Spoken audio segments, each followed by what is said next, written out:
নানা এবং তার বন্ধুরা কেউই ভূত প্রেতে বিশ্বাস করত না, তাই যারাই এসব নিয়ে ভণ্ডামি করত, সাধু সন্ন্যাসী সেজে থাকতো, এক এক করে তাদের সবার পর্দা ফাঁস করতে থাকে নানারা। আর এই করতে গিয়েই তারা এসে হাজির হয় এক পুরাতন ভৌতিক বাড়িতে, যেখানে রাত কাটালেই হয় মৃত্যু।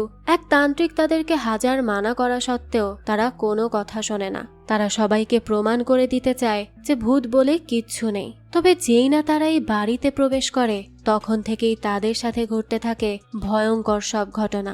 তবে কি এই বাড়িতে সত্যিই ভূতের উপস্থিতি রয়েছে, নাকি এই সবকিছুর পেছনে রয়েছে অন্য কোনো রহস্য?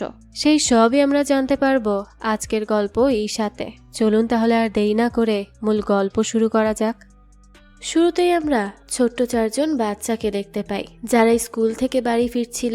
এই চারজনই ছিল একে অপরের অনেক ভালো বন্ধু। এদের মধ্যে দুজন ছেলে আর দুজন মেয়ে। তো তাদের মধ্যে একজন তার বন্ধুদের জিজ্ঞেস করছিল, আচ্ছা আত্মা কি?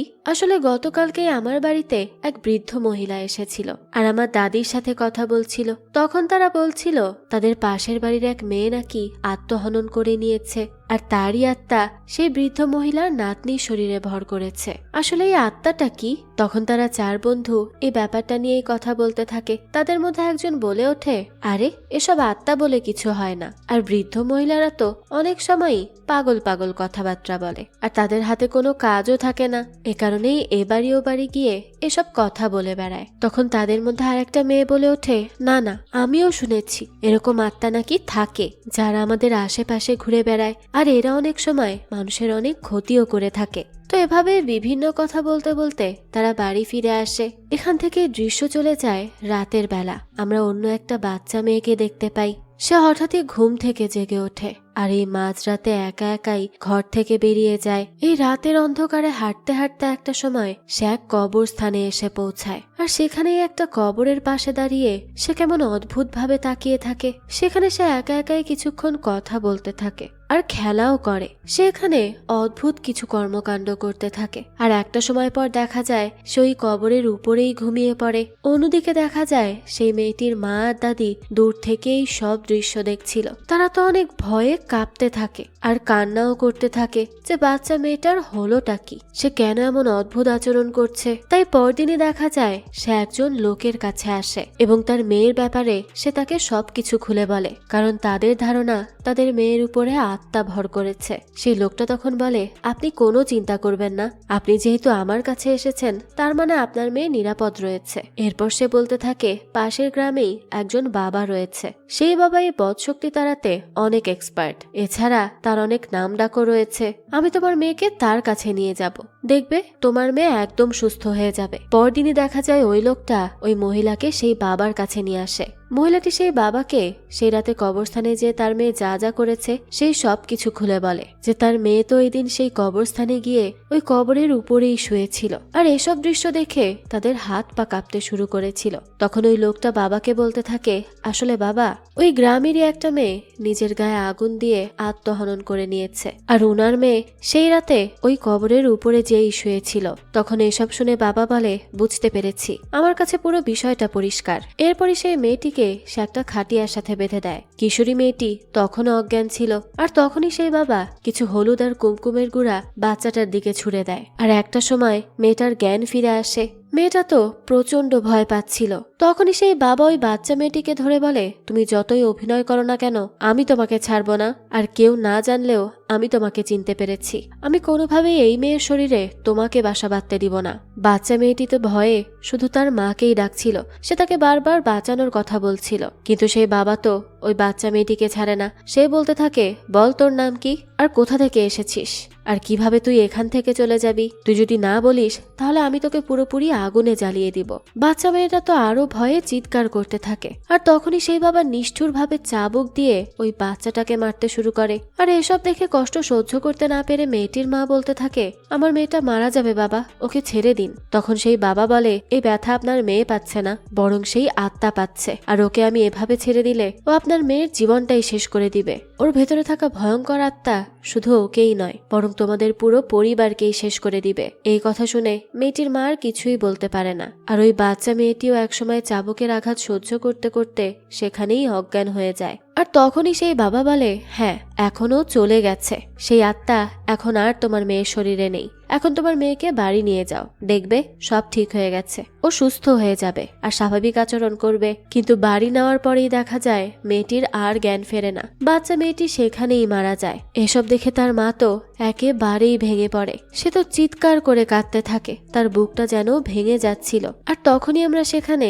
সেই 4 বন্ধুকে দেখি যারা এখন অনেক বড় হয়ে গেছে। তারা এই দৃশ্যটা দেখার পর খুবই কষ্ট পায়। নায়না, কল্যাণ, অপর্ণা আর বিনয়, এই 4 বন্ধু তারা আসলে একটা অনুষ্ঠানে এই গ্রামে এসেছে। তারা 4 জনই সফটওয়্যার ইঞ্জিনিয়ার, অনেকদিন হলো গ্রামের বাইরেই থাকে। আর আজ এতদিন পর অনুষ্ঠানে ঘুরতে এসে তারা যে এই দৃশ্য দেখবে তা তো তারা কেউ চিন্তাও করেনি, তাই তারা অনেক কষ্ট পায়। তাছাড়া এই ছোট্ট মেয়েটি নানাদের বাড়িতে থেকেই বড় হয়েছে। মেয়েটির মা নানাদের বাড়িতেই সকল কাজকর্ম করে থাকে, তাই নানার এই ব্যাপারটা মেনে নিতে অনেক বেশি কষ্ট হচ্ছিল। সেদিন রাতের বেলায় নানা ঘুমিয়ে পড়ছিল, ঠিক তখনই কোনো একটা শব্দে তার ঘুম ভেঙে যায়। আর তখনই সে দেখতে পায় তার জানালার পর্দা খুব জোরে সোরে নড়াচড়া করছে। এরপর হঠাৎ করেই তার চোখ পড়ে তারই ঘরের ফ্লোরের দিকে, যেখানে সে ছোট্ট একটা পায়ের ছাপ দেখতে পায়, যেটা ছিল রক্তাক্ত। আর সেই পায়ের ছাপটা ধীরে ধীরে সেই রুম থেকে অন্য রুমে যাচ্ছিল। নানা এই দৃশ্য দেখার পর একেবারে হতবাক হয়ে যায়। এরপর নায়না ধীরে ধীরে সেই পায়ের ছাপটাকে ফলো করতে শুরু করে, যেটা তাকে অন্য রুমে নিয়ে যায়। আর সেই রুমে যাওয়ার পরেই নায়না দেখতে পায় সেই পায়ের ছাপটা সেই রুমে থাকা পর্দার পেছনের দিকে চলে গেছে। নায়নাও যখন সেখানে যাওয়ার পর্দাটা সরায়, তখনই দেখা যায় যে মেয়েটি আজ মারা গেছে সেই মেয়েটারই রক্তাক্ত চেহারা সেখানে তার দিকে তাকিয়ে আছে। আর তখনই চিৎকার করে ওঠে নায়না। আর আমরা বুঝতে পারি এই সবই ছিল তার স্বপ্ন মাত্র। আসলে নায়না এই ছোট্ট মেয়েটির এমন মৃত্যু কোনোভাবেই মেনে নিতে পারছিল না, তাই সে এসব নিয়ে দুঃস্বপ্নও দেখে। পরদিনই সে তার বন্ধুদের সাথে কথা বলে। সে তাদের বলতে থাকে, সেই মেয়েটি ছোটবেলা থেকেই আমাদের ঘরে বড় হয়েছে, ওর নিষ্পাপ চেহারা আমি কোনোভাবেই ভুলতে পারছি না। আমি কথা বলে জানতে পেরেছি ছোটবেলা থেকেই ওর ঘুমের মধ্যে হাঁটা চলার অভ্যাস রয়েছে, কিন্তু এই অভ্যাসটাকেই গ্রামবাসীরা অন্য কিছু ভেবে নিয়েছে। তাদের অন্ধবিশ্বাসের কারণে বাচ্চা মেয়েটা আজ মারা গেছে, অথচ তাকে একটা ডাক্তার দেখালেই সে সুস্থ হয়ে যেত। কিন্তু গ্রামবাসীরা তো ডাক্তারের কাছে না গিয়ে এই ধরনের ভণ্ড বাবাদের কাছে যায়। আর গ্রামবাসীদের অন্ধবিশ্বাসের সুযোগ নিয়ে এই বাবারাও তাদের পকেট ভরতে থাকে। এরা গ্রাম আর মফস্বল শহরের কোনায় কোনায় ছড়িয়ে আছে। তারা এসব ভণ্ডামি করে মানুষদের জীবন ধীরে ধীরে ধ্বংস করে দিচ্ছে। আমাদের এদের বিরুদ্ধে কিছু একটা করতেই হবে, এদের মুখোশ সবার সামনে খুলে ফেলতে হবে, তাহলে হয়তোবা মানুষ কিছুটা সচেতন হবে। নানার বাকি 3 বন্ধুও তখন তার সাথে একমত হয়। নানা তখন বলে, চলো প্রতিজ্ঞা করি আর এদেরকে এক্সপোজ করি। সবাই তখন তাকে ওয়াদা করে যে তারা সবাই মিলে এই সব ভণ্ড বাবাদের পর্দা ফাঁস করবে। এরপরই দেখা যায় সেই বাবাকে। নানা আসলে যেমনটা ভেবেছিল এই বাবা তেমনই ভণ্ড। আসলে এই ভণ্ড বাবা এবং তার অ্যাসিস্ট্যান্ট মিলেই মানুষকে ঠকায়। এই লোকটার অ্যাসিস্ট্যান্ট প্রথমে বিভিন্ন গ্রামগঞ্জে গিয়ে গিয়ে মানুষের সাথে কথা বলে আর তাদের ভেতরে ভয় ভীতি ঢোকায়, ভূতের কথা বলে। সে সেই সব গ্রামের বিভিন্ন লোকের কাছ থেকে খবর নেয় যে কারা কিভাবে মারা গেছে, আর তাদের মধ্যে কারো যদি অপমৃত্যু হতো, অর্থাৎ দুর্ঘটনা বা আত্মহনন এই ধরনের কোনো ঘটনা, তখন সেই সব ইনফরমেশনগুলো কালেক্ট করে সে বাবাকে দিত। আর অন্যদিকে যাদেরকে সে ভয় দেখাতো সেই সব মানুষরা ভয় পেয়ে এই বাবার কাছেই আসতো। অন্যদিকে আগে থেকেই দেয়া ইনফরমেশনগুলো সেই বাবা সবাইকে গড়গড় করে বলে যেত। আর সবাই ভাবতো, বাহ, এই বাবা তো দেখছি অন্তর্যামী। আর এভাবেই তারা মানুষের ভয় ভীতি কাজে লাগিয়ে তাদের বিজনেস চালাচ্ছিল। এরপরে দেখা যায় নায়না আর অপর্ণা ছদ্মবেশে সেই বাবার আশ্রমে চলে আসে। সেই সময় ভণ্ড বাবা যা যা করছিল তারা গোপনে সেই সব কিছু ভিডিও করতে থাকে। কিন্তু তখনই এই ভণ্ড বাবার এক লোক তাদেরকে দেখে ফেলে আর তাদের ধাওয়া করতে থাকে। তারা তখন কোনোভাবে দৌড়ে এসে বাইরে রাখা গাড়িতে উঠে পড়ে আর সেখান থেকে দ্রুত পালায়। আর এরপরই তারা এই ভণ্ড বাবার ভিডিও এক্সপোজ করে দেয়। এরপর আর কি, তাকে পুলিশ এসে ধরে নিয়ে যায়। এরপর দেখা যায় নায়না এবং তার বন্ধুরা মুসলিম এক বাবার কাছে যায়, যেও একইভাবে ভূত তাড়ানোর জন্য ভণ্ডামি করছিল। তারা তখন সেখানে এসে বিভিন্ন প্রমাণ কালেক্ট করতে থাকে। দেখা যায় তারা তো মানুষ ঠকানোর জন্য মাদকও ব্যবহার করত। পুলিশ তো এবার তাকেও অ্যারেস্ট করে। নায়না এবং তার বন্ধুদের এসব কাজকর্মগুলো চারিদিকে ভাইরাল হয়ে যায়, এমনকি নিউজেও তাদেরকে দেখানো হচ্ছিল। বিভিন্ন মানুষ তাদের প্রশংসা করছিল। কিন্তু নায়নার মা তো পড়ে যায় ভীষণ চিন্তায়। তাই সে নায়নাকে বলতে থাকে, এখন এমনিতেই মেয়েদেরকে বিয়ে দেওয়াটা অনেক বেশি টেনশনের হয়ে পড়েছে, তার উপর তুই এসব করে বেড়ালে তোকে বিয়ে দিব কিভাবে? কিন্তু নায়না তো এসব কথায় পাত্তাই দেয় না। সে বলতে থাকে, মা, আমরা তো শুধু মানুষদেরকে সচেতন করছি। নানা তার মাকে আরো বোঝায় যে আমাদের বাসার সেই ছোট্ট মেয়েটা যার ঘুমের মধ্যে হাঁটার অভ্যাস ছিল, তাকে শুধুমাত্র গ্রামের মানুষের অন্ধবিশ্বাসের কারণেই মারা যেতে হলো। ওই বাবা তো নিজের লোভ লালসার কারণে বাচ্চা মেয়েটিকে চাবুক মারতে মারতে মেরেই ফেললো। এরকমই অসংখ্য ভণ্ডলোক এই পৃথিবীতে আছে, আমরা তাদেরকে এক্সপোজ করার চেষ্টা করছি। এরপরে দেখা যায় তারা 4 বন্ধু একসাথে একটা রেস্টুরেন্টে দেখা করতে আসে, আর সেখানেই অপর্ণা আর বিনয় তাদের একটা খুশির খবর শোনায়। আসলে অপর্ণা আর বিনয় তারা আগেই বিয়ে করে ফেলেছিল, আর এখন তো অপর্ণা প্রেগন্যান্ট। এই কথা শুনে তো ন্যানা আর কল্যাণও খুব খুশি হয়ে যায়, কিন্তু অপর্ণার মনটা একটু খারাপ ছিল, কারণ সে তার বাবা মার অমতে বিয়ে করেছে,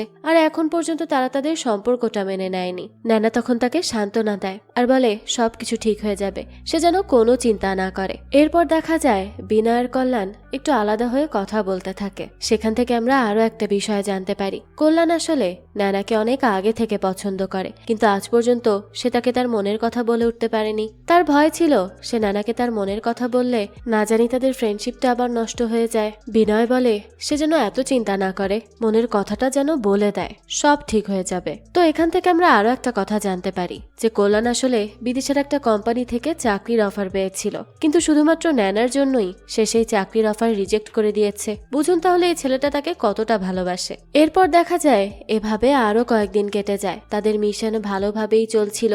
আর এরপরেই তারা তাদের নেক্সট টার্গেট ঠিক করে, যার নাম ছিল আদিদেব, আর সে ছিল একজন নিউরোসার্জন। কল্যাণ বলে তারা পরবর্তীতে এই আদিদেবকে এক্সপোজ করবে। কল্যাণ আরো বলে এবার আমাদের সাবধানে কাজ করতে হবে, কারণ আমরা এতদিন যাদের সাথে ডিল করেছি তাদের থেকে এই আদিদেব একেবারেই ভিন্ন।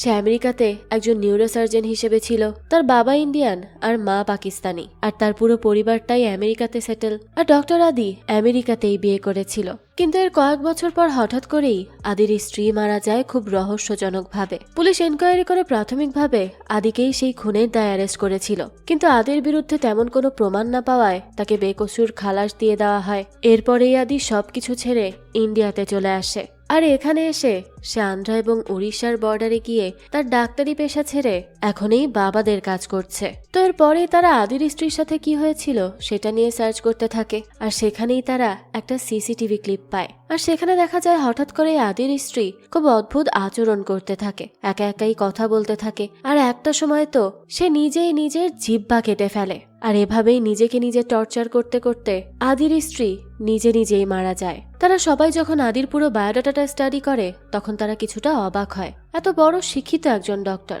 সে এই ধরনের কাজ এখন কেন করছে, আর তার স্ত্রীর মৃত্যুটা কি সে ওই ধরনেরই অলৌকিক কিছু ভেবে নিয়েছে। অপর্ণা তখন বলতে থাকে এই লোকটার বায়োডাটা দেখে আমার অনেক ভয়ঙ্কর মনে হচ্ছে, কারণ সে হয়তোবা অনেক ধূর্ত, না হয় ডাক্তারির মতো একটা পেশা ছেড়ে কেউ এই পেশায় আসে নাকি। আমরা একে বাদ দেই, আমরা অন্য কাউকে দেখি। কিন্তু অপর্ণার বাকি 3 বন্ধু তাকে বোঝায় যে এই কাজটাও আমাদেরকেই করতে হবে। এই আদির ডাক্তারির পেশা ছেড়ে মানুষ ঠকানোর পেশায় আসার পেছনে নিশ্চয়ই কোনো কারণ আছে, আর আমাদেরকে সেটাই খুঁজে বের করতে হবে। হতে পারে সে তার স্ত্রীর মৃত্যুর সাথে কোনো না কোনো ভাবে জড়িত, আর পুলিশের চোখে ফাঁকি দেওয়ার জন্যই সে এখানে এসে ছদ্মবেশে রয়েছে। তারপরেও অপর্ণার মন যেন কিছুতেই মানতে চাইছিল না, তারপরেও সে তার বন্ধুদের কথা মেনে নেয়। তো এর কিছুদিন পরেই যখন ভ্যাকেশন আসে তখন তারা সেই গ্রামের উদ্দেশ্যে রওনা হয় যেখানে আদি থাকতো। ওই সময়টাতে অপর্ণা 3 মাসের গর্ভবতী ছিল, কিন্তু দেখা যায় যেদিন তারা যাচ্ছিল সেদিন অপর্ণা আর বিনয়ের মাঝে একটা ঝগড়া লেগে যায়। তাদের দুজনেরই মুড অফ ছিল, তাই গাড়ির পরিবেশটাও বেশ গম্ভীর হয়ে উঠেছিল। আসলে অপর্ণা বিনয়ের একটা কথা শোনেনি, আর সেটা নিয়েই তাদের মধ্যে ঝগড়া শুরু হয়ে গিয়েছিল। অন্যদিকে আমাদেরকে উড়িষ্যার ছোট্ট একটা গ্রামে একটা পরিবারকে দেখানো হয়, পুণ্যবতীর পরিবার। স্বামী আর ছেলেকে নিয়েই তার ছোট্ট একটা পরিবার। সে তার স্বামী আর ছেলেকে অনেক ভালোবাসতো, আর তাদের সবসময় অনেক খেয়াল রাখতো। তারা 3 জন মিলে বেশ সুখেই ছিল। তো দেখা যায় তারা 3 জন মিলে একটা বিয়ের অনুষ্ঠানে যাচ্ছিল, আর সেই গ্রামের পাশেই ছোট্ট একটা জায়গায় কিছু আদিবাসী বাস করত। দেখা যায় সেই আদিবাসীগুলোর মধ্যেই একজনের মেয়ের উপরে কোনো অশুভ শক্তি ভর করে, যার ফলে সে খুব অদ্ভুত ব্যবহার করছিল। আর এটা নিয়েই তার পরিবার অনেক চিন্তায় পড়ে যায়, আর এটাই তো স্বাভাবিক। তাই সেই মেয়ের উপর থেকে ওই অশুভ শক্তিকে ছাড়ানোর জন্য তারা এক বাবার কাছে যাচ্ছিল। আর এদিকে তারা 4 বন্ধু মিলে সে আদিদেবের গ্রামে যাচ্ছিল, কিন্তু অপর্ণা আর বিনয়ের ঝগড়া লাগাতে পরিবেশটা কেমন যেন হয়ে গিয়েছিল। সবারই মন খারাপ ছিল, তাই নানা সেই পরিবেশটা ঠিক করার জন্য বিনয়ের সাথে মজা করতে থাকে আর অপর্ণার সাথেও মজা করে। আর এভাবেই তারা একটা সময় তাদের রাগ ভুলে একসাথে মজা করতে থাকে। ঠিক তখনই কল্যাণের মনোযোগ সরে যায় ড্রাইভিং থেকে। অন্যদিকে ঠিক ওই সময়টাতে ওই একই রোড দিয়েই পূর্ণবতীরা আসছিল, কিন্তু একটু বেখেয়ালির জন্য তাদের দুজনের গাড়ি একে অপরের মুখোমুখি হতে যাচ্ছিল। একটা বিশাল অ্যাক্সিডেন্ট হতে পারত, কিন্তু কোনো মতে কল্যাণ দুর্ঘটনা ঠেকাতে গাড়ি একটা দিকে ব্রেক করে আর পূর্ণবতীর হাজবেন্ডও আর একদিকে ব্রেক করে। একটুর জন্য তারা সবাই বেঁচে যায়। সৌভাগ্যবশত তারা কেউ ব্যথা পায়নি। পূর্ণবতীর হাজবেন্ডও তখন তার বাচ্চা ছেলেটাকে দেখতে থাকে যে সে ঠিক আছে কিনা, আর তার কোনো কিছু হয়নি এটা দেখে সে স্বস্তির নিঃশ্বাস ফেলে। কিন্তু যখনই সে পেছনে তাকায় সে পূর্ণবতীকে খুঁজে পায় না। চারিদিকে সে তার স্ত্রীকে খুঁজতে থাকে, কিন্তু কোথাও পাচ্ছিল না। তবে একটু সামনে এগোতেই সে দেখতে পায় খাদের মধ্যেই তার ভালোবাসার স্ত্রী পড়ে আছে। আর সে এতটাই আঘাত পেয়েছিল যে সেখানে তার প্রচুর রক্তক্ষরণ হতে থাকে, কিন্তু তার হাজবেন্ড তো সেখানে নামতে পারছিল না। সে তার বাচ্চাটাকে নিয়েই কান্না করতে থাকে আর মানুষের কাছে সাহায্য চাইতে থাকে। ঠিক তখন ওই আদিবাসী লোকটা তার মেয়েকে নিয়ে ওই রাস্তা দিয়েই যাচ্ছিল। অটো দেখার সাথে সাথেই পূর্ণবতীর হাজবেন্ড তার কাছে সাহায্য চাইতে থাকে। লোকটাও তখন অটো থামিয়ে দেখতে পায় খাদের নিচে রক্তাক্ত অবস্থায় পড়ে আছে পূর্ণবতী। তাই সে দ্রুত সেখানে নেমে যায় তাকে উদ্ধার করার জন্য। কিন্তু সে পূর্ণবতীকে বাঁচাবে তার আগেই দেখা যায় সে সেখানেই তার শেষ নিঃশ্বাস ত্যাগ করে।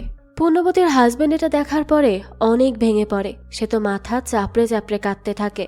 এদিকে দেখা যায় সেই আদিবাসী লোকটা তার মেয়েকে নিয়ে অবশেষে ওই বাবার আশ্রমে এসে পৌঁছায়। আর দেখা যায় এই আশ্রমটা আর কারো নয়, সেই আদিদেবের, যাকে ন্যানারা খুঁজে যাচ্ছিল।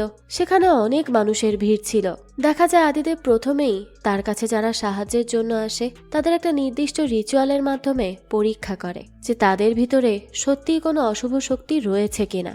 যদি না থাকে তাহলে আদি তাদেরকে ডাক্তার দেখাতে বলে, আর যদি কোনো সমস্যা থেকে থাকে তাহলে তার সমাধান সে করে দেয়। এর মধ্যেই আদিবাসী লোকটা আদিদেবের কাছে তার মেয়েকে নিয়ে আসে। আদিদেব সেই রিচুয়ালের মাধ্যমে পরীক্ষা করে দেখে যে তার মেয়ের মধ্যে কোনো অশুভ শক্তি নেই, তার মানসিক সমস্যা দেখা দিয়েছে, ডাক্তার দেখালেই চলবে। ঠিক তখনই দেখা যায় ন্যানা, কল্যাণ, অপর্ণা আর বিনয় এই 4 জন আদিদেবের সেই আশ্রমে এসে হাজির হয়। আদিদেব সেখানে কি করে না করে সেই সবকিছু তারা পর্যবেক্ষণ করছিল।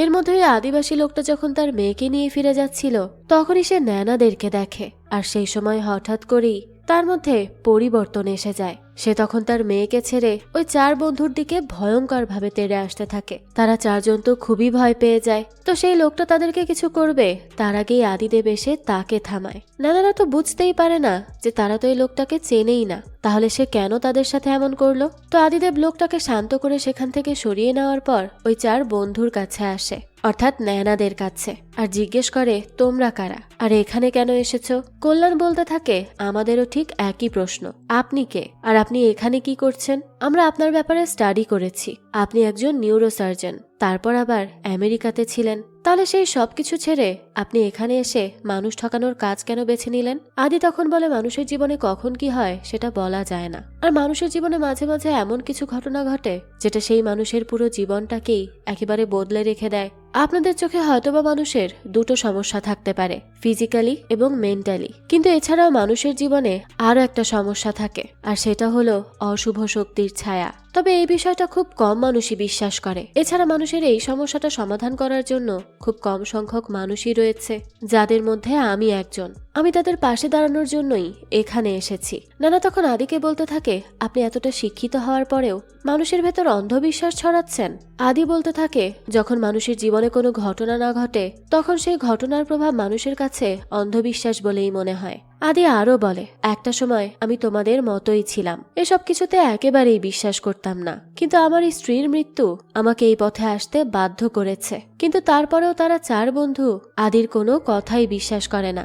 তারা 4 জন শুধু বলছিল এই সবকিছুই শুধু অন্ধবিশ্বাস, আর আপনারা সেই অন্ধবিশ্বাস, ভয় আর কুসংস্কারকে পুঁজি করে মানুষকে বোকা বানাচ্ছেন, আর এভাবেই আপনারা টাকা কামাচ্ছেন। এগুলো আসলে আপনাদের বিজনেস, আর কিছুই না। অবশেষে আদি বিরক্ত হয়ে বলে, ঠিক আছে, আমাকে তোমরা 3 দিন সময় দাও, আমি তোমাদের আত্মা বা অশুভ শক্তিকে দেখাবো। এরপরে আদি ওই 4 জনকে পুরাতন একটা বাড়িতে নিয়ে আসে, যেটা একেবারেই পরিত্যক্ত ছিল। এটা দেখে তারা প্রশ্ন করে, এই বাড়িতে কেন? আদি তখন তাদের বলে, আসলে আত্মা বা অশুভ শক্তিরা মাঝে মাঝে কিছু জায়গাকে খুবই আপন করে ফেলে, আর এটা সেরকমই একটা জায়গা। আসলে এই বাড়িটা তৈরির আগে থেকেই এখানে অশুভ শক্তিরা ওত পেতেছিল, আর যখন এখানে বাড়ি তৈরি করা হয় ঠিক তখনই যাদের উপর বাড়ি তৈরি করার দায়িত্ব ছিল সেই মিস্ত্রিরাই একে অপরকে মেরে ফেলে আত্মহনন করছিল।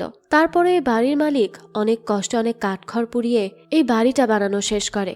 কিন্তু যেই না সেই লোক তার পুরো পরিবারকে নিয়ে এই বাড়িতে থাকতে আসে, তারপর থেকেই অস্বাভাবিক ব্যাপার শুরু হয়। কিছুদিন যেতে না যেতেই সে তার পুরো পরিবারকে মেরে নিজেও আত্মহনন করে নেয়। আর সেই ঘটনার পর থেকেই গ্রামবাসীর মধ্যে এই বাড়িটা নিয়ে একটা আতঙ্ক তৈরি হয়। কিন্তু একজন লোক একসময় এই বাড়িটাকে কিনে নেয়। সে তখন সেই আতঙ্ক আর ভয় দূর করার জন্য এই বাড়িটাকে রিসোর্টে পরিণত করে। আর এরপর সে তার বন্ধুদেরকে নিয়ে রিসোর্ট প্রথম উদ্বোধন করার জন্য এখানে চলে আসে। কিন্তু এরপর সেই একই জিনিস আবার ঘটে। সেই লোকটা তার বন্ধু বান্ধবদেরকে মেরে ফেলে নিজেও আত্মহনন করে নেয়। আর তখন থেকেই গ্রামবাসী আর আশেপাশের মানুষজন বিশ্বাস করতে থাকে এই বাড়িটা ভৌতিক, এখানে কোনো অশুভ শক্তি রয়েছে, যার ফলে এখানে যারাই থাকছিল না কেন তারাই মারা যাচ্ছিল। তো এরপর ইয়াদি তাদের 4 জনকে চ্যালেঞ্জ দেয় যে তারা যদি এই বাড়িতে 3 দিন থাকতে পারে আর তারপরেও যদি তারা জীবিত থাকে, তাহলে ইয়াদি ধরে নিবে এই পৃথিবীতে অশুভ শক্তি বা আত্মা বলে কিছুই নেই, আর সেও এই পেশা ছেড়ে দিবে। যেহেতু তারা 4 জনের কেউই এসবে বিশ্বাস করতো না, তাই তারা খুব সহজেই এই চ্যালেঞ্জটা গ্রহণ করে। এরপরই আদি তাদের সুরক্ষার জন্য সেখানে কিছু রিচুয়াল করে যায়। এরপরই সে সেখান থেকে চলে আসে। অন্যদিকে অপর্ণার একটু কেমন কেমন যেন লাগছিল, তাই সে তার বন্ধুদের বলতে থাকে, আমার মনে হয় না আমরা এই চ্যালেঞ্জটা গ্রহণ করে ঠিক করেছি, আমাদের এখান থেকে চলে যাওয়া উচিত। তখন কল্যাণ তাকে বলতে থাকে, এটাই তো আদিদেবের চাল। সে আসলে একজন নিউরোসার্জন, অর্থাৎ ব্রেনের ডাক্তার, আর এ কারণে সে খুব সহজেই মানুষের ব্রেন ওয়াশ করতে পারে বা মানুষের ভেতরে ভয় ঢুকিয়ে দিতে পারে। সে আসলে এই ভৌতিক গল্পগুলো বলে আমাদেরকে মানসিকভাবে দুর্বল করে দিতে চেয়েছিল, যাতে করে আমরা তার কথায় ভয় পেয়ে যাই। অপর্ণাও তখন কল্যাণের কথা মেনে নেয়। এরপরই তারা 4 জন চারদিকে যেয়ে পুরো বাড়িটাকে এক্সপ্লোর করতে শুরু করে। তারপর অপর্ণা যখন বাড়ির পেছন দিকটাতে আসে, তখনই সে দেখতে পায় এক লোক ভয়ঙ্করভাবে হাতুড়ি দিয়ে অন্য এক লোকের মাথায় বারবার আঘাত করে যাচ্ছে। সে তাকে মেরেই ফেলছিল। এসব দেখে অপর্ণা প্রচন্ড ভয় পেয়ে যায়, তাই সে দ্রুত লুকিয়ে পড়ে। কিন্তু পরক্ষণেই সে যখন আবারও সেখানে তাকায়, সেখানে তো কিছুই ছিল না। অপর্ণা ভাবে এটা হয়তো তার চোখের ভুল। এরপরই অপর্ণা অন্য একটা দিকে যায়। তখনই সে দেখতে পায় সেই বাড়ির ছাদ থেকে হঠাৎ করেই কে একজন লাফ দিয়ে তার সামনে পড়ে, কিন্তু পরক্ষণেই আবারও সেটা অদৃশ্য হয়ে যায়। এভাবেই অপর্ণা আরো একটা দৃশ্য দেখে, যেখানে একটা লোক রশি দিয়ে ফাঁসিতে ঝুলছিল অপর্ণার সামনে। ঠিক একই রকম ভাবে সেটাও ছিল অপর্ণার চোখের ভুল। অপর্ণার পর সাথে সাথে বিনয়ের কাছে চলে যায়। সে কি কি দেখেছে এটা না বললেও অপর্ণা বিনয়কে বলে, আমার কেন যেন এখানে থাকতে খুব ভয় করছে, আমার মোটেও ভালো লাগছে না, প্লিজ চলো আমরা এখান থেকে চলে যাই। তখন বিনয় অপর্ণাকে বোঝায় যে কি হয়েছে, আমি তো আছি তোমার জন্য এখানে, ভয় কিসের, 3টে দিনেরই তো ব্যাপার, তারপরই আমরা এখান থেকে চলে যাব। এদিকে কল্যাণ আর নানা তারাও একটা জায়গায় দাঁড়িয়ে কথা বলছিল, কিন্তু হঠাৎ করে তাদেরকে একটা বাদুড় এসে আক্রমণ করতে শুরু করে। একটুর জন্য তারা বেঁচে যায়। তখনই তাদের চোখ পড়ে আকাশের দিকে। তারা দেখতে পায় আকাশের মেঘটা আজ অন্য রকম, কিন্তু তারপরেও তারা এই সবকিছু একেবারেই হালকা ভাবে নেয়। তারা ভাবে পুরাতন বাড়ি, বাদুড় থাকতেই পারে, এটা কোনো ব্যাপার না। আর তাছাড়া আকাশে তো কত রকমেরই মেঘ দেখা যায়, তারা এই মেঘকেও সেরকমই ভেবে নেয়। এদিকে আদি তার কয়েকজন লোক নিয়ে তার আশ্রমে একটা রুমের ভেতরে আসে, অন্ধকার রুমে, কারণ সেই রুমটাতে সে সেই আদিবাসী লোকটাকে আটকে রেখেছিল। কারণ সে তখন বুঝতে পেরেছিল এই আদিবাসী লোকের ভেতরে কোনো অদৃশ্য শক্তি রয়েছে। আদি সেখানে আসার পরেই সে আদিবাসী লোকটাকে কিছু মন্ত্র পড়ে ফু দেয়। এরপরেই জিজ্ঞেস করে, তুমি কে আর কেন ওর উপরে ভর করেছ? তখনই ওই আদিবাসী লোকটা এক ভয়ানক কণ্ঠস্বরে কথা বলতে থাকে। সে বলতে থাকে, আমার নাম পূর্ণবতী, আমি আমার হাজবেন্ড এবং ছেলে, আমরা 3 জন মিলে আমাদের জীবনটা খুব সুন্দর করেই কাটাচ্ছিলাম। আমরা একটা বিয়ের অনুষ্ঠানে যাচ্ছিলাম, কিন্তু সেই 4 জন, তাদের জন্য আমাদের অ্যাক্সিডেন্ট হয়, আর এতেই আমি মারা যাই। এখন আমার পরিবারের কি হবে? আমি আমার পরিবারের কাছে ফিরতে চাই। আসলে পূর্ণবতী যখন মারা যাবে যাবে ঠিক ওই সময়টাতেই আদিবাসী লোকটা পূর্ণবতীর কাছে ছিল, তাকে উদ্ধার করতে নিচে নেমেছিল। সে তার চোখের দিকে তাকিয়েছিল, আর এই কারণে পূর্ণবতীর আত্মা চলে আসে এই আদিবাসী লোকটার ভেতরে। আদি বলতে থাকে, কিন্তু এখন তুমি কি চাও? পূর্ণবতীর আত্মা তখন বলতে থাকে, আমাকে ছেড়ে দাও, আমি আমার পরিবারের কাছে যেতে চাই। তখনই পূর্ণবতীর আত্মাকে সেই আদি শান্ত করে দেয় কিছুক্ষণের জন্য। এদিকে অপর্ণার বিনয় ঘুমাচ্ছিল। হঠাৎ করেই অপর্ণার ঘুম ভেঙে যায়, কারণ তার নাকে অদ্ভুত পোড়া গন্ধ আসছিল। সে ভাবতে থাকে, এত রাতে পোড়া গন্ধ কিসের? কোথায় আবার আগুন ধরলো বা কি পুড়ছে? কিন্তু আশেপাশে খুঁজে সে কিছুই দেখতে পায় না। কিন্তু সে যখন আবারও ফিরে আসে তখন সে চমকে যায়, কারণ বিনয়ের পাশে আরো একটা মেয়ে বসেছিল যে হুবহু দেখতে তারই মতো। সেরপর আরো ভয় পেয়ে যায় যখন সে দেখতে পায় মেয়েটার মুখ আগুনে পুড়ে গেছে। এই দৃশ্য দেখে তো সে চিৎকার করে ওঠে, আর তখনই তো সবার ঘুম ভেঙে যায়। সবাই এসে অপর্ণাকে সামলাতে থাকে, কি হয়েছে সেটা জিজ্ঞেস করতে থাকে। অপর্ণা সব জানায়। কল্যাণের পর নানাকে একটু পাশে নিয়ে বলে, আমারও নাকে কেমন পোড়া পোড়া গন্ধ আসছে। নানা তখন বলে, আরে তুমিও তো দেখি অপর্ণার মতো শুরু করলে, কই আমার নাকে তো আসছে না। অপর্ণা আগে থেকেই ভয় পেয়ে আছে, তার মধ্যে ওর প্রেগনেন্সি পিরিয়ড চলছে, এরকম একটু একটু ওর হতেই পারে। কিন্তু তুমি তো একটু চিল থাকবে, তুমি এসব বললে কি করে হবে? এরপরেই নানা ঘুমাতে চলে যায়, কিন্তু একটু পর তার আবারও ঘুম ভেঙে যায়, আর এবার সেও তার নাকে পোড়া পোড়া গন্ধ পাচ্ছিল। তাই সে ভাবতে থাকে, তাহলে কি তারা সত্য বলছে? নানা ধীরে ধীরে বিছানা থেকে নামে, আর ঠিক তখনই সে পাশে থাকা আয়নার দিকে তাকালেই দেখতে পায় তার চেহারা বিভৎস রকম রক্তাক্ত। এই ভয়ঙ্কর চেহারা দেখে সে তখন প্রচন্ড ভয় পেয়ে যায়, কিন্তু এক পলক পড়ার সাথে সাথেই সে চেহারাটা আবারও স্বাভাবিক হয়ে যায়। নানা ভাবে সেও হয়তো হ্যালুসিনেট করছে। এরপরে সে কল্যাণ আর বিনয়ের কাছে যায় আর বলতে থাকে, তোমরা ঠিকই বলেছ, আমার কাছেও কেমন একটা পোড়া পোড়া গন্ধ লাগছে নাকে। তখনই তারা সবাই মিলে পুরো বাড়িটা খুঁজতে শুরু করে যে কি পুড়ছে, কিসের গন্ধ আসছে। আর তখনই তারা দেখতে পায় আসলেই সেখানে কিছু একটা পুড়ছিল, আর সেখান থেকেই ধোঁয়া বের হচ্ছিল। তাই তাদের ভুল ধারণা ভেঙে যায়। তারা ভাবে যে তাহলে এখান থেকেই সেই গন্ধটা আসছিল।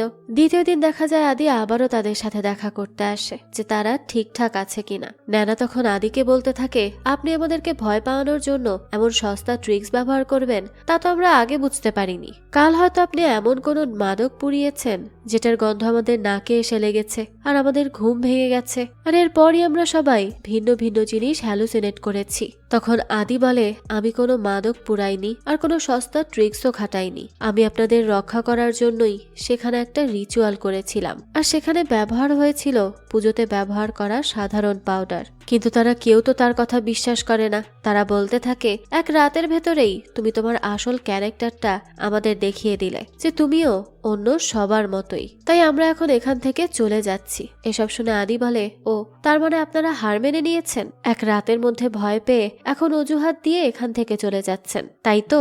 তখন তারা চারজন বলে, আমরা তোমার আসল ক্যারেক্টার জেনে ফেলেছি, তুমিও আর সবার মতোই। ঠিক আছে, তোমার কথা মেনে নিয়ে আমরা আরো 2 দিন এখানেই থেকে যাচ্ছি, আর আমরা তোমাকে ভুল প্রমাণ করেই ছাড়বো। কিন্তু তুমি তোমার এই পুজো পাঠের বাহানায় এখানে যেসব জিনিসপত্র রেখেছো সেই সব কিছু নিয়ে যাবে, বুঝতে পারলে? আদি তখন তাদের বোঝায় যে এই সবকিছু আপনাদের ভালোর জন্যই করা হয়েছে, কিন্তু তারা কোনোভাবেই মানে না। উল্টো আদিকে বলে এই সবকিছু এখনই সরিয়ে ফেলতে। এরপরই তারা চারজন বেরিয়ে পড়ে পুরো গ্রামটাকে ঘুরে দেখার জন্য। হাঁটতে হাঁটতে অপর্ণার চোখ যখনই আকাশের দিকে যায়, ঠিক তখনই সে একই রকম অদ্ভুত আকাশ দেখতে পায়, সে যেমনটা আগের দিন নানারা দেখেছিল। যাই হোক, এরপর তারা যখন সামনের দিকে যাচ্ছিল তখন নানা ছোট্ট একটা ছাগলের বাচ্চা দেখতে পায়, আর সেটা অনেক বেশি কিউট ছিল। নানা তখন সেই বাচ্চাটাকে কোলে নিয়ে আদর করতে শুরু করে, কিন্তু বাচ্চাটা তখন জোর করেই তার কোল থেকে নেমে যায় আর দৌড়ে একটা খাদের ভেতর পড়ে যায়। এটা দেখে তো তারা দৌড়ে সেই খাদের কিনারায় যায়, আর তখনই দেখতে পায় ছাগলের বাচ্চাটি উপর থেকে পড়ে ছটফট করতে করতে মারা গেছে। এই ভয়ঙ্কর দৃশ্যটা নিজের চোখে নানা কোনোভাবেই দেখতে পারছিল না। তার অনেক বেশি অদ্ভুত লাগতে থাকে, তাই সে সেখান থেকে চলে আসে। এরপরে দেখা যায় তাদের চারজনের ভেতর থেকে বিনয় একটু আলাদা হয়ে গিয়েছিল। যেখানে বিনয় দেখতে পায় তাকে কয়েকটা জঙ্গলি কুকুর ঘিরে ধরেছে। তারা একভাবে ঘেউ ঘেউ করে যাচ্ছিল। এটা দেখে বিনয় বুঝতে পারে যে কুকুরগুলো তার উপর হামলা করতে পারে, আর এজন্যই বিনয় পেছাতে শুরু করে। কিন্তু সে দেখতে পায় আরেকটু পেছালেই সে নিজেই সেই খাদে পড়ে যাবে। ঠিক তখনই একটা কুকুর দৌড়ে এসে বিনয়ের উপরে হামলা করে, কিন্তু বিনয় কোনোভাবে সেই কুকুরের হাত থেকে বেঁচে যায়। এইদিকে সেই আদিবাসী লোকটাকে দেখা যায় যে আদির আশ্রম থেকে পালিয়ে এসেছিল, আর সে সোজা চলে এসেছিল পুণ্যবতীর বাড়িতে নিজের পরিবারের কাছে। অর্থাৎ তার ভেতরে থাকা পুণ্যবতীর আত্মাই এখানে এসেছিল। পুণ্যবতীর আত্মা দেখতে পায় তার জন্য তার পরিবার শোকে পাথর হয়ে আছে, তাই সে তার ছেলেকে গিয়ে জোর করে আদর করতে শুরু করে। কিন্তু তারা তো আর বুঝতে পারছিল না এটা পুণ্যবতীর আত্মা। তারা তো শুধুই আদিবাসী লোকটাকেই দেখতে পাচ্ছিল। তাই গ্রামবাসীরা তাকে ভুল বোঝে আর ভাবে হয়তো সে বাচ্চাটিকে চুরি করে নিয়ে যেতে এসেছে। তাই তারা তাকে অনেক মারধর করতে শুরু করে, আর একটা সময় তারা তাকে সেখান থেকে তাড়িয়ে দেয়। এরপর রাতের বেলা দেখা যায় বিনয় সেই বাড়িতে ফেরে। অপর্ণা তাকে দেখেই বলে, আরে তুমি কোথায় হারিয়ে গিয়েছিলে? আমরা তোমাকে কত খুঁজলাম, কোথায় ছিলে তুমি? কিন্তু বিনয় তো তার একটা প্রশ্নেরও উত্তর দেয় না, চুপচাপ দাঁড়িয়ে থাকে। এর মধ্যেই সবাই আসলো। অপর্ণা বলতে থাকে, চলো আমরা এখান থেকে চলে যাই, আমার সত্যি আর এখানে ভালো লাগছে না। আবারও অপর্ণার বন্ধুরা তাকে বোঝায় যে আজকের রাতটাই তো আছে শুধুমাত্র, কালকে বিকেল বেলাতেই আমরা এখান থেকে চলে যাব। ঠিক ওই সময়টাতেই দেখা যায় সেই আদিবাসী লোকটাকে, অর্থাৎ তার ভেতরে থাকা পুণ্যবতীর আত্মাই তার মাধ্যমে এখানে চলে এসেছে।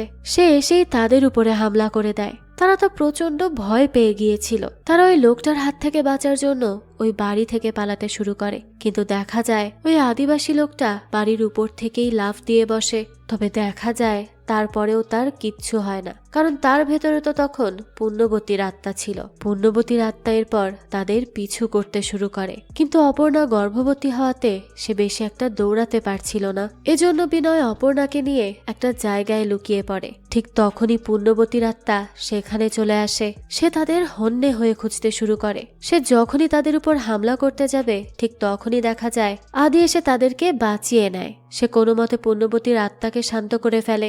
আদি আসলে বুঝতে পেরেছিল যে পুণ্যবতীর আত্মা যেহেতু সেখান থেকে পালিয়েছে, তাই সে নিশ্চয়ই তাদেরকে মারার জন্য এখানে আসবে, তাই সেও এখানে চলে এসেছিল।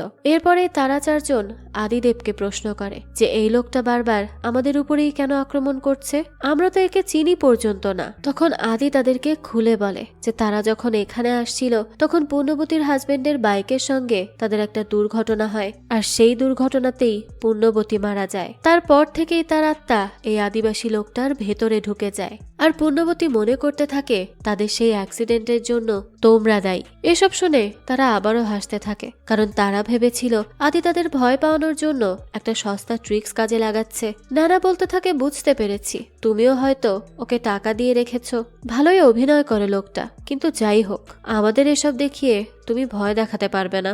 আদি বলে, ঠিক আছে তোমরা যেটা ভালো মনে করো। এরপর আবারও তারা সেই বাড়িতে চলে আসে, কিন্তু রাতে কল্যাণ হঠাৎ করেই একটা বাচ্চার কান্নার আওয়াজ শুনতে পায়। সে সেই আওয়াজটা ফলো করতে করতে বাড়ির পেছনে চলে আসে, আর তখনই সে দেখতে পায় দুটো ছোট ছোট বাচ্চা কান্না করছে, আর তারা ভয়ে ভয়ে বলছে, তুমি আমাদের মা নও, তুমি এখান থেকে চলে যাও। কিন্তু সেই মহিলাটা বলছে, আমিই তোমাদের মা। আর যখনই কল্যাণের ওই মহিলার উপর চোখ পড়ে সে একেবারেই চমকে ওঠে। ভয়ে তার আত্মা বের হয়ে যাওয়ার মতো অবস্থা। কারণটা হচ্ছে সেই মহিলার তো মাথাই ছিল না, রক্ত গড়িয়ে গড়িয়ে পড়ছিল। এই ভয়ঙ্কর দৃশ্য দেখে সে দৌড়ে সেখান থেকে চলে আসে। সে তো প্রচন্ড হাঁপাতে থাকে। সে আসলে এই দৃশ্য দেখে প্রচন্ড ভয় পেয়ে গিয়েছিল।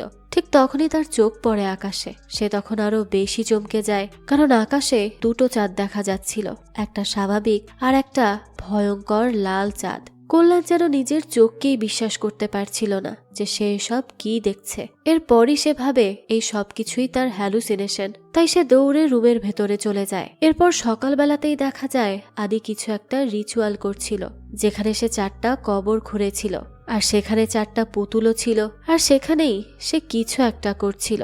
এদিকে সকালবেলা বিনয়ের যখন ঘুম ভাঙে তখনই সে দেখতে পায় তার সামনে একটা কালো ছায়া দাঁড়িয়ে রয়েছে। সেই কালো ছায়াটাকে ফলো করতে করতে সে তার রুম থেকে বের হয়, আর তখনই সে আরো বেশি অবাক হয়, কারণ আকাশে তখন দুটো সূর্য ছিল, একটা স্বাভাবিক আর একটা স্বাভাবিকের চাইতে অনেক বড়। বিনয় কেন যেন নিজের চোখকেই বিশ্বাস করতে পারছিল না। যাক, এরপরই কল্যাণ তার কাছে আসে। বিনয়ও তার সাথে কথা বলতে শুরু করে, কিন্তু তারা দুজন কাল রাতে বা সকালে যে যাই দেখেছে না কেন সেসব নিয়ে কোনো কথাই বলে না। বিনয় তখন অন্য কথায় আসে, কল্যাণকে বলতে থাকে, আরে তুমি কবে আর নায়নাকে বলবে? 20 বছর ধরে ওকে ভালোবাসছো, এবার তো ভালোবাসার কথাটা বলে দাও। কখন কি হয় বলা যায় না। আমার নিজেকে কেন যেন খুব দুর্বল মনে হচ্ছে। আমি একটু রেস্ট নিতে গেলাম। কল্যাণ তখন বিনয়ের কথা মতো এবার ঠিক করেই নেয় যে করেই হোক এবার সে নয়নাকে তার মনের কথা বলবেই বলবে। এজন্য সে চলে যায় নয়নার কাছে। তারা একসাথে বসে কথা বলতে শুরু করে, কিন্তু সেখানে নয়না তার সাথে বিভিন্ন বিষয় নিয়ে কথা বলছিল। কল্যাণ বারবার চেষ্টা করেও তাকে আর তার মনের কথাটা বলে উঠতে পারে না। এদিকে অপর্ণা অনেকক্ষণ ধরে বিনয়কে ডাকছিল, কিন্তু তার তো কোনো সাড়া শব্দই পাওয়া যাচ্ছিল না। তো তাকে ডাকতে ডাকতে সে যখন নিচের তলায় আসে তখনই সে দেখতে পায় বিনয় একটা দরজার সামনে পড়ে আছে।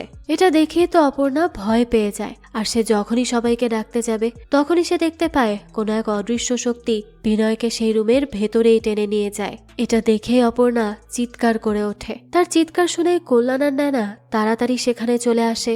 অপর্ণা তাদেরকে বলে কেউ একজন বিনয়কে ওই রুমের ভেতর টেনে নিয়ে গেছে। কল্যাণ আর নয়না তো বিশ্বাসই করে না। তারা ভেতরে গিয়ে বিনয়কে খুঁজতে শুরু করে, তাকে তার নাম ধরে ডাকতে শুরু করে। ঠিক তখনই কল্যাণ দেখতে পায় অপর্ণার পেছনে ভয়ঙ্কর এক কালো ছায়া দাঁড়িয়ে আছে। কল্যাণ যখনই অপর্ণাকে ইশারা করে অপর্ণা তখন ধীরে ধীরে পেছনে তাকায়। আর সেই কালো ছায়াটা দেখার সাথে সাথেই সেই ভয়ঙ্কর অদৃশ্য কালো শক্তি অপর্ণাকেও টেনে নিয়ে চলে যায়। এটা দেখে তো নয়না আর কল্যাণের আত্মার পানি শুকিয়ে যায়। তারা দৌড়ে সেই বাড়ি থেকে পালাতে শুরু করে। দৌড়াতে দৌড়াতে এক সময় তারা একটা খাদের কিনারায় চলে আসে। তখন নয়না কল্যাণকে বলে, কি ব্যাপার, তুমি আমাকে এখানে কেন নিয়ে আসলে? কল্যাণ বলে, কেন, তুমি দেখোনি অপর্ণার পেছনের ভয়ঙ্কর ওই কালো ছায়াটা কিভাবে ওকে টেনে নিয়ে গেল? নয়না তখন বলতে থাকে, ওটা অন্য কিছুর ছায়া হতে পারে, তুমি আমাকে এভাবে টেনে নিয়ে আসলে, কোনো কিছু বলার সুযোগই দিলে না। আর তুমিও দেখি বোকার মতো একই কথা বলছো। আমি বিনয় আর অপর্ণার কাছে গেলাম, তুমি থাকো। কল্যাণ তো তাকে পেছন থেকে ডাকতে থাকে, কিন্তু নয়না তার কোনো কথাই শোনে না।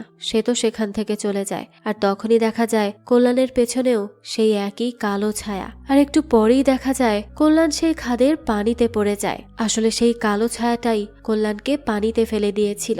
আর নয়না এবার এটা নিজের চোখে দেখেছিল। প্রথমে সে অতটা ভয় না পেলেও এবার সে সত্যি সত্যি অনেক বেশি ভয় পেয়ে যায়। সে তো একভাবে চিৎকার করতে থাকে। আর ঠিক তখনই আদি সেখানে চলে আসে। আর নয়না তখন তাকে বলে, আমি হার মেনে নিয়েছি, তুমি কল্যাণকে বাঁচাও প্লিজ। এভাবে আর কিছুক্ষণ থাকলে কল্যাণ মারা যাবে। তখনই আদি বলে, মারা যাবে মানে? ও তো অনেক আগেই মারা গেছে। নয়না তখন আদির দিকে অবাক হয়ে তাকায়। আদি বলে, শুধু ও না, তোমরা চারজনই অনেক আগে মারা গেছো। নয়না এই কথা শুনে বলে, কি বলছো এসব? আমি এসব মানি না। আদি বলে, 3 দিন আগে যখন তোমরা আমার কাছে আসছিলে সেখানেই তোমাদের অ্যাক্সিডেন্টে মৃত্যু হয়। নয়না বলে, তুমি আর আমাকে ভুল বুঝাতে এসো না। সেখানে আমাদের অ্যাক্সিডেন্ট হতে যাচ্ছিল, কিন্তু কল্যাণ ঠিক সময়ে গাড়িটাকে ঘুরিয়ে নিয়ে আমাদের সবাইকে বাঁচিয়ে দিয়েছে। আদি বলে, দেখো, 3 দিন আগে যখন তোমরা আমার কাছে আসছিলে আর তোমাদের গাড়ির সামনে যখন পূর্ণবতীর হাজবেন্ডের সেই মোটরসাইকেলটা চলে আসে, তোমরা নিজেদেরকে বাঁচানোর জন্য গাড়িটা অন্যদিকে ঘুরিয়ে ফেলেছিলে। আর ঠিক তখনই গাড়িটা আসলে খাদে পড়ে গিয়েছিল। আর সেখানে পড়েই তোমরা চারজন বিভিন্নভাবে মারা গিয়েছিলে। কিন্তু তারপরেও নয়না বিশ্বাস করে না আর বলতে থাকে, আমরা মারা গেছি আর আমরা জানবো না? আমরাই কয়েকদিন তাহলে কিভাবে একসাথে থাকলাম, কিভাবে আপনার সাথে কন্ট্যাক্ট করলাম?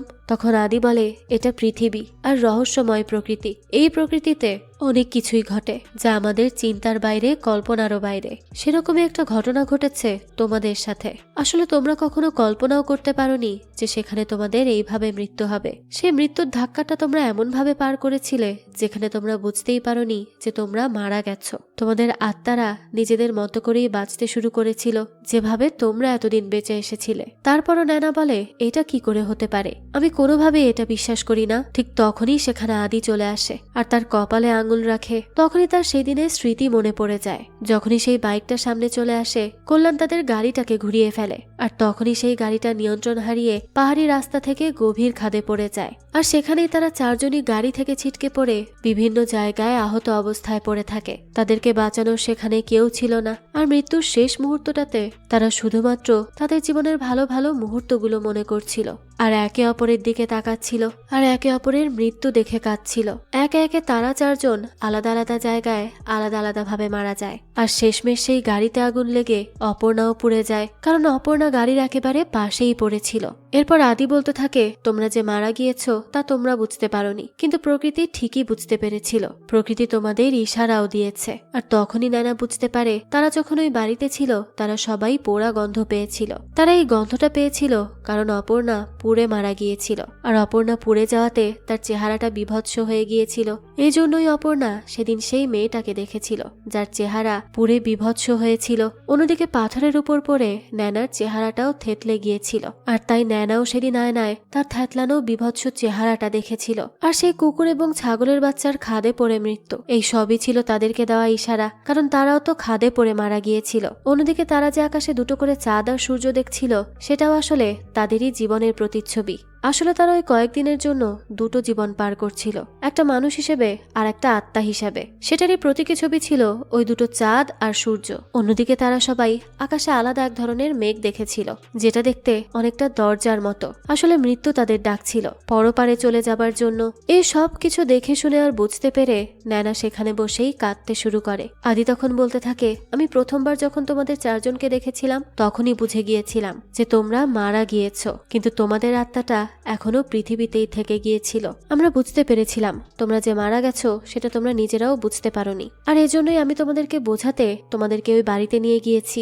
আসলে ওই বাড়িতে কোনো অশুভ আত্মাই নেই। আমি বুঝতে পেরেছিলাম আমি যদি তোমাদের এভাবেই ছেড়ে দিই তাহলে তোমাদের আত্মা এদিকে ওদিকে ঘুরে বেড়াবে, কখনো মুক্তি পাবে না। আর এই জন্যই আমি তোমাদেরকে সেই বাড়িতে ঢোকানোর পরে আমি সেখানে রিচুয়াল করি, মন্ত্র পড়ি, যাতে করে তোমরা সেখান থেকে বের না হয়ে যেতে পারো। আর এই 3 দিনে আমি তোমাদের সবাইকে এক এক করে মুক্তি দিয়েছি। অর্থাৎ কবর খুঁড়ে পুতুল পাশে রেখে সে যেই রিচুয়ালটা করছিল এটা তাদের আত্মাকে মুক্তি দেওয়ার জন্যই। আর তাদের পেছনে যে কালো ছায়াগুলো ছিল সেগুলো ছিল তাদের এক একজনের মৃত্যুদূত, যারা তাদের আত্মাকে নিয়ে যেতে এসেছিল।